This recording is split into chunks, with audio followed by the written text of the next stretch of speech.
Des is eating. It's okay. Hey, everybody, it's the Chris and Des Show. I'm Chris. I'm Des. And today we're going to talk to you about a documentary called The Biggest Little Farm. Do you want me to say what it's about, or you want to say it? No, I'm good. It's called The Biggest Little Farm. It's not playing a lot of places, but you should go find it. You should be able to find it, I think. Des, what's it about? Okay, so I went to this movie because you told me that it was good and that I should go see it. Otherwise, I would not have found it. I would not have gone to see it. Absolutely. So it will take a little searching on your part. But it's this couple who they want to farm. They want to do that. And so, but they want to do it like they don't. The normal way is should we stop? No, okay. Okay. Is to buy some acreage and then just to do one crop.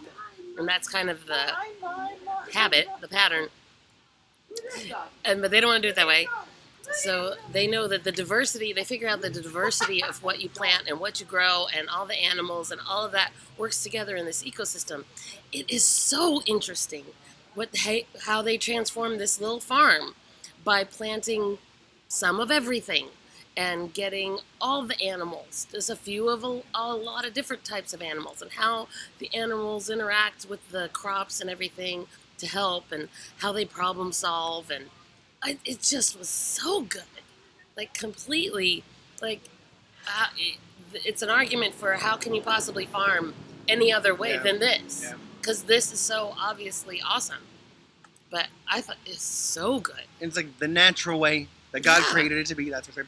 But and it's really a fantastically made film. Oh yeah. And it is this couple. It's so like it feels like they were making happy this and documentary from the beginning. I mean, there's some sad parts in it. Yeah. Well, they're making a farm. But death happens on farms and all that type of stuff. Farm. But there's like a hope, such a good hope. Yeah. Such a good hope about the future and what could be, and it doesn't have to be dark and these huge factories with smoke and things. It can be natural, and even the snails are my favorite part. Like the snail problem, they have this problem with snails, and it's not like a snail problem. It's like a snail infestation, like 8,000 in this one little area. And it's like, oh my gosh, snails! And so, what people usually do is we spray pesticides, but then that gets into the water and into the animals and the trees and stuff. And so it's like, what can we do? Like, oh look, those ducks eat snails. So let's let the ducks roam free, and the ducks go and they take care of the snail problem. Take care of the snails. And it's like, every problem, and that's what he even talks about. Every problem has a natural solution.